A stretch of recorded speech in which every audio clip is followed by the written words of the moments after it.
Yung ang fresh niya pang tignan after maligo at kumain. Tignan nyo naman. Ang cute-cute ng batam yan. O, diba?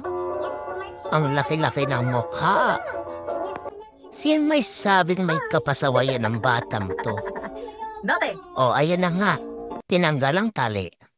Nagmukha na siyang anak ni Einstein. My God. Tignan nyo. Ang cute, diba? Dahil sinahalik-halikan niya pa yung sarili ni Salamin. Ay, bata to. Napakapasaway. Sophia! Groging-groging na pero nagpapasaway pa. Ayaw pa matulog, oh. Magbabasura pa yata itong batang to. Diyos ko. Antok na yan, ha? Pero tuloy pa rin ang paglalaro niya. Nagmukha ng batang yagit. Ay, nako, Sophia. Napakapasaway na talaga. At ayan, hindi niya na kinaya yung antok niya. Yeah, why did you remove your ponytail? Why you are naughty? O, diba? Bad trip na siya.